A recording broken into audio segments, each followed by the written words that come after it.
കാസിയായിൽ നിന്ന് വളരെ നേരത്തെ തന്നെ പുറപ്പെട്ടു. ഇന്ന് അസീസിയിലെ എല്ലാ കാഴ്ചകളും കണ്ടതിന് ശേഷം മറ്റൊരു രാജ്യമായ ക്രൊയേഷ്യയിലെ സ്പ്ലിറ്റിലേക്കും അവിടെ നിന്ന് ബോസ്നിയ രാജ്യത്തുള്ള മഡ്ജുഗോറിയയിലേക്കുമാണ് പോകേണ്ടത്. കൃത്യസമയത്ത് തന്നെ ഇറ്റലിയിലുള്ള അങ്കോറ തുറമുഖത്തെത്തുകയും വേണം. എല്ലാവരുടെയും സഹകരണം അഭ്യർത്ഥിച്ചായിരുന്നു കാസിയായിൽ നിന്നും യാത്ര പുറപ്പെട്ടത്. കാസിയായിൽ നിന്നും 1.5 മണിക്കൂർ യാത്രയുണ്ട് അസീസിയിലേക്ക്. കാസിയായിലെ മലനിരകളിൽ നിന്ന് പ്രഭാത സൂര്യന്റെ കിരണങ്ങളേറ്റ് ഇളം തണുപ്പിൽ കൂടിയുള്ള യാത്ര ഏറെ പ്രിയപ്പെട്ടതായി എല്ലാവർക്കും.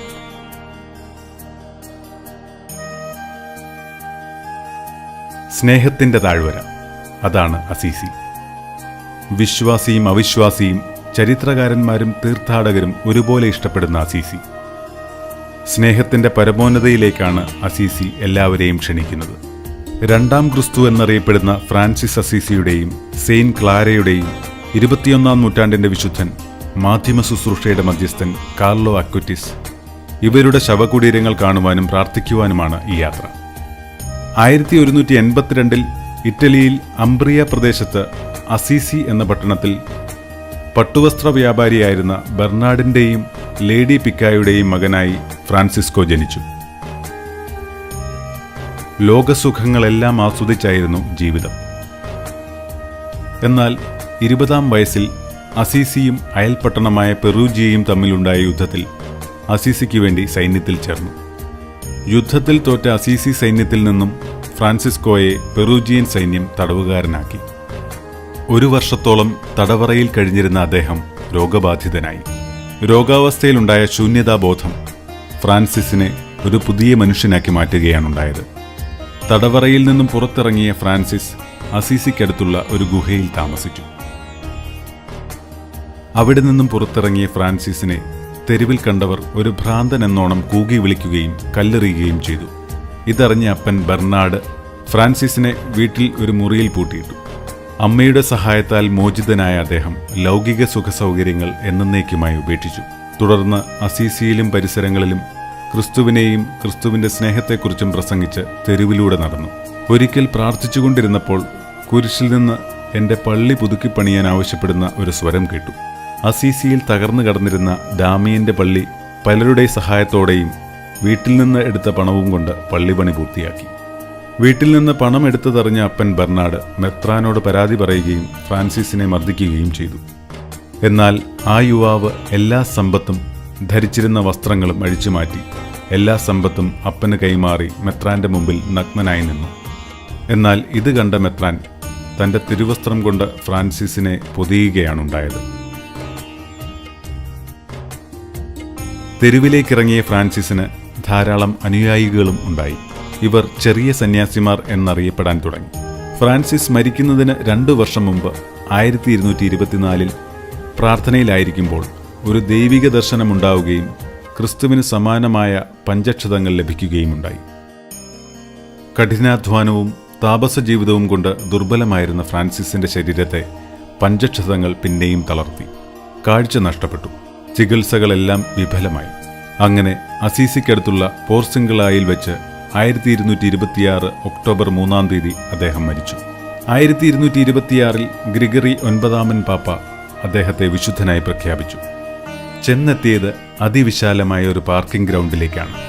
ധാരാളം ബസ്സുകൾ, കാറുകൾ, പല ദേശക്കാർ, ഭാഷക്കാർ, അങ്ങനെ ആകെ ഒരു ബഹളം തന്നെ. ദേവാലയവും പരിസരവും സന്ദർശിക്കാൻ ഈ പാർക്കിംഗ് ഗ്രൗണ്ടിൽ നിന്നും എസ്കലേറ്റർ ഉപയോഗിച്ച് മുകളിലെത്താം. മുൻപ് വന്നപ്പോൾ ഇതുണ്ടായിരുന്നില്ല. അതോ മറ്റു വഴിക്കാണോ കൊണ്ടുപോയെന്നറിയില്ല. പല ഇടനാഴികളും കെട്ടിട സമുച്ചയങ്ങളിലൂടെ നടന്നാണ് യാത്ര. 1300 അടി ഉയരത്തിൽ നിന്നും അസീസിയുടെ താഴ്വരയിലേക്കുള്ള കാഴ്ച മനോഹരം തന്നെ.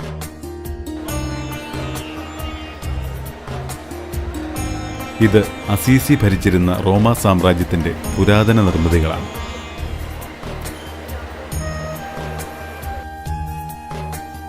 ഇത് ഫ്രാൻസിസിന്റെ ജന്മസ്ഥലം എന്നറിയപ്പെടുന്ന സ്ഥലത്ത് നിർമ്മിച്ച പള്ളിയാണ്.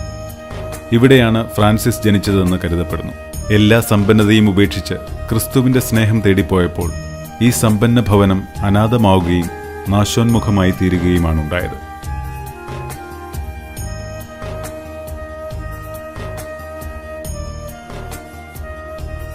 ഇവിടെയാണ് ഫ്രാൻസിസിനെ അപ്പൻ ബെർണാഡ് പൂട്ടിയിട്ടിരുന്നത്. ദേവാലയത്തിന് വെളിയിലായി ഫ്രാൻസിസിന്റെ മാതാപിതാക്കളുടെ ഒരു പ്രതിമയും സ്ഥാപിച്ചിരിക്കുന്നു.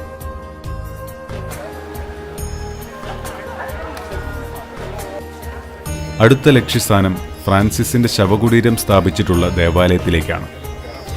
പല ഇടവഴികൾ താണ്ടിയാണ് നടത്തം. അവിടെ ചില കോഫി ഷോപ്പുകൾ, സുവനീർ ഷോപ്പുകൾ എന്നിവ കാണാം. ഇത് ഫ്രാൻസിസിനെ അനുസ്മരിക്കുന്ന രീതിയിൽ വേഷം കെട്ടിയ ഒരാൾ. എന്തു പറഞ്ഞാലും കേട്ടാലും ഒരേ നിൽപ്പ് അങ്ങനെ നിൽക്കും. ചിലർ അയാൾക്ക് നാണയത്തുട്ടുകൾ നൽകാറുണ്ട്. അങ്ങനെ നടന്നെത്തിയത് ഫ്രാൻസിസിന്റെ ശവകുടീരം സ്ഥിതി ചെയ്യുന്ന ബസിലിക്ക ഓഫ് സാൻ ഫ്രാൻസിസ്കോയുടെ മുമ്പിലാണ്. 2000 മുതൽ ഈ ദേവാലയം യുനെസ്കോയുടെ പൈതൃക പട്ടികയിൽ ഇടം നേടിയിട്ടുണ്ട്. കള്ളന്മാരെയും തെമ്മാടികളെയും അടക്കിയിരുന്ന ഈ സ്ഥലത്ത് ഫ്രാൻസിസിന്റെ ആവശ്യപ്രകാരം അദ്ദേഹത്തെയും ഇവിടെ അടക്കുകയായിരുന്നു. മുകളിലും താഴെയുമായി 2 ദേവാലയങ്ങൾ. അതിൽ താഴത്തെ നിലയിലാണ് വിശുദ്ധന്റെ ഭൗതിക ശരീരം അടക്കം ചെയ്തിട്ടുള്ളത്.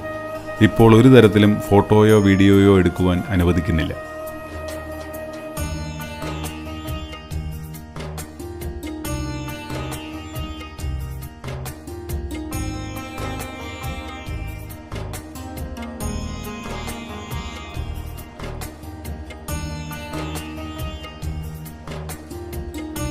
മുകളിലത്തെ പള്ളി മനോഹരമായ പെയിന്റിങ്ങുകൾ കൊണ്ട് അലങ്കരിച്ചിരിക്കുന്നു.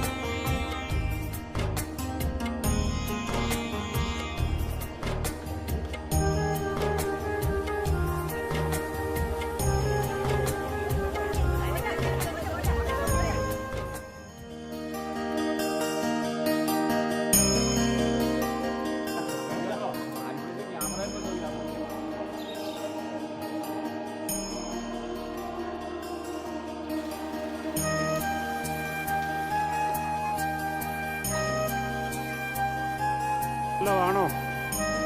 നാട്ടുകാർക്ക് വല്ലതാണോ? അതെ, എവിടാ വീട്? പിന്നീടെത്തിയത് ആ കാലഘട്ടത്തിൽ തന്നെ ജീവിച്ച പുണ്യവതിയായ വിശുദ്ധ ക്ലാരയുടെ ശവകുടീരത്തിലേക്കാണ്. ഇവിടെയാണ് ഈ പുണ്യവതിയുടെ ഭൗതിക ശരീരം സൂക്ഷിച്ചിരിക്കുന്നത്. ധാരാളം ഗ്രൂപ്പുകൾ വന്നിരിക്കുന്നതിനാൽ ഞങ്ങളോട് അല്പം കാത്തിരിക്കാൻ പറഞ്ഞിരിക്കുകയാണ്. ഒരു ചെറിയ മനോഹരമായ ദേവാലയം.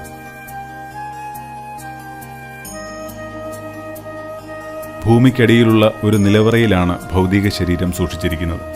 ഒരു സമ്പന്ന കുടുംബത്തിലെ അംഗമായിരുന്ന ക്ലാരയ്ക്ക് 15-ാം വയസ്സ് മുതൽ അനേകർ ആ സുന്ദരിയെ വിവാഹം കഴിക്കാൻ ആഗ്രഹിച്ചു വന്നു. എന്നാൽ പ്രാർത്ഥനയിലും ദിവ്യകാരുണ്യ ഭക്തിയിലും കഴിഞ്ഞിരുന്ന ക്ലാര ഈശോനാഥനെ ഇതിനോടകം ആത്മീയമായി വരിച്ചു കഴിഞ്ഞിരുന്നു. ഫ്രാൻസിസിന്റെ ക്രിസ്തുവിനെക്കുറിച്ചുള്ള പ്രസംഗങ്ങളും കാരുണ്യ പ്രവൃത്തികളും കണ്ട് 1212 ഓശാന ഞായറാഴ്ച മുടിമുറിച്ച് ഫ്രാൻസിസിന്റെ ശിഷ്യയായി തീർന്നു. അങ്ങനെ ഫ്രാൻസിസ്കൻ 2ാം സഭ രൂപീകൃതമായി. സഭ വളരെ വേഗം വളർന്നു. 1215 മഠാധിപതിയായി. 28 വർഷത്തോളം രോഗിണിയായി. ആ കാലം അത്രയും വിശുദ്ധ കുർബാന മാത്രമായിരുന്നു ഭക്ഷണം. 1253 ക്ലാര മരണപ്പെട്ടു. 1255 അലക്സാണ്ടർ 4-ാമൻ പാപ്പ അവരെ വിശുദ്ധയായി പ്രഖ്യാപിച്ചു. ധാരാളം ആളുകൾ ആ പുണ്യവതിയുടെ സമീപം പ്രാർത്ഥിക്കാൻ തടിച്ചുകൂടിയിരിക്കുന്നു. ചിലർ തിരികൾ കത്തിച്ച് പ്രാർത്ഥിക്കുന്നു. എന്നാൽ ടൂർ മാനേജർ ഞങ്ങളെ അവിടെ നിന്ന് മറ്റൊരു സ്ഥലത്തേക്ക് കൂട്ടിക്കൊണ്ടുപോകാൻ ധൃതി കാണിച്ചുകൊണ്ടിരുന്നു.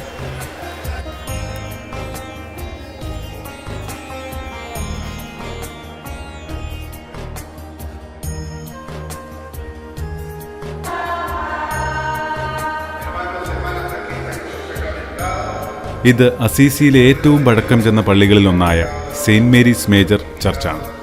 ഈ പള്ളിയുടെ ഒരു വശത്തായിട്ടാണ് വിശുദ്ധ കാർലോ അക്വിറ്റസിന്റെ പൂജ്യ ശരീരം സൂക്ഷിച്ചിരിക്കുന്നത്.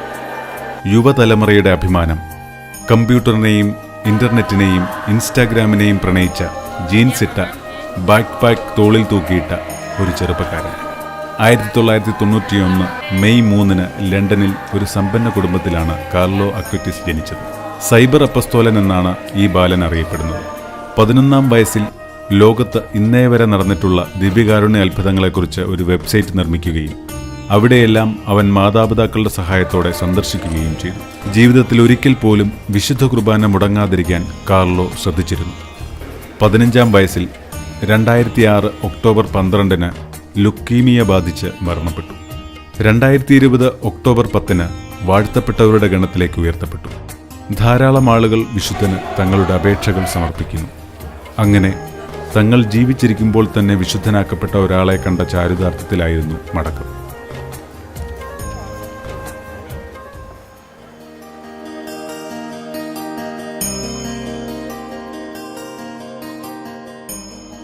പിന്നീട് പോയത് ഫ്രാൻസിസ് അസിസി തൻ്റെ ജീവിതത്തിൻ്റെ നല്ലൊരു ഭാഗം ചെലവഴിച്ച പോർസിംഗളയിലേക്കാണ്. അസീസിയിൽ നിന്നും 4 കിലോമീറ്റർ അകലെയാണ് ഈ സ്ഥലം. ഇവിടെ എത്തിയപ്പോൾ ദേവാലയം ഉച്ചയ്ക്ക് അടച്ചിരിക്കുകയായിരുന്നു. ദേവാലയ പരിസരത്ത് തീർത്ഥാടകരെ പ്രതീക്ഷിച്ചുള്ള ചെറിയ കച്ചവട സ്ഥാപനങ്ങൾ. ഒരു പഴയ നഗരം എല്ലാ പ്രൗഢിയോടും കൂടി നിൽക്കുന്നു. അവയ്ക്കിടയിൽ തലയുയർത്തി നിൽക്കുന്നു Santa Maria Delhi ആഞ്ചലിയ basilica.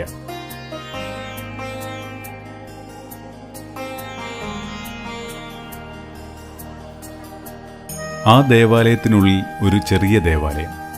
576 benedictine സഭ പണിത ചാപ്പൽ കാലക്രമത്തിൽ കാടുമൂടപ്പെടുകയും നാശോന്മുഖമാവുകയും ചെയ്തു.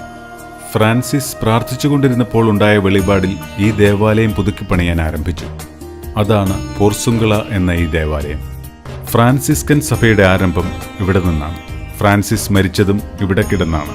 പിന്നീട് ജനങ്ങൾ ദേവാലയത്തിലേക്ക് ഒഴുകിയെത്തിയതിനാൽ ഈ ചെറിയ ദേവാലയം പോരാതെ വരികയും പോർസിംഗള ദേവാലയം നിലനിർത്തി ബൃഹത്തായ സാന്റാ മരിയ ഡെല്ലി ആഞ്ചലിയ ബസലിക്ക നിർമ്മിക്കുകയുമാണ് ഉണ്ടായത്.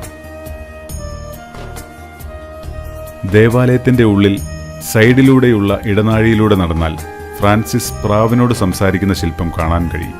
ആ ശില്പത്തിൽ എപ്പോഴും പ്രാവുകളുടെ സാന്നിധ്യം ഉണ്ടാകാറുണ്ട്. ഇവിടെയാണ് പ്രസിദ്ധമായ മുള്ളില്ലാത്ത റോസാപ്പൂന്തോട്ടം. വിശുദ്ധന് പ്രലോഭനങ്ങളും സംശയങ്ങളും ഉണ്ടാകുമ്പോൾ അതിനെതിരെ പോരാടാനായി മുൾച്ചെടിയിൽ നഗ്നനായി ഉരുളുമത്രേ. വിശുദ്ധന്റെ ശരീരവുമായി സമ്പർക്കത്തിലായ അന്നു മുതൽ ഈ ചെടികൾക്ക് മുള്ളുണ്ടായിട്ടില്ല. അത് ഇപ്പോഴും അങ്ങനെ തന്നെ തുടരുന്നു. ഇത് മഹാഭീകരനായ ഒരു ചെന്നായ്. പലരുടെയും ഉപദേശങ്ങൾ അവഗണിച്ച് അതിൻ്റെ അടുത്ത് ചെന്ന് സംസാരിക്കുകയും സ്നേഹത്തോടെ ആശ്രമത്തിലേക്ക് കൂട്ടിക്കൊണ്ടുവരികയുമാണുണ്ടായത്. പലപ്പോഴും ഫ്രാൻസിസ് പക്ഷികളോടും മൃഗങ്ങളോടും ചെടികളോടുമൊക്കെ സംസാരിക്കുമായിരുന്നു. അതുകൊണ്ട് പ്രകൃതിയുടെ വിശുദ്ധനായും അദ്ദേഹം അറിയപ്പെടുന്നു. ഇത് ഫ്രാൻസിസ് രോഗശയ്യയിൽ കിടന്നതും മരിച്ചതുമായ സ്ഥലം. ഇപ്പോഴത്തെ തറനിരപ്പിൽ നിന്നും വളരെ താഴെയാണ് ഈ സ്ഥലം. വെളിച്ചക്കുറവ് മൂലം കൃത്യമായി കാണുവാൻ സാധിക്കുന്നില്ല. ധൃതി പിടിച്ചാണ് എല്ലാം കണ്ടതെങ്കിലും ധന്യതയോടെയാണ് മടക്കം. അടുത്തതിൽ അങ്കോണയിലെ കപ്പൽ യാത്രയും മഡ്ജുഗോറിയിലെ അനുഭവങ്ങളും. കാത്തിരിക്കുക.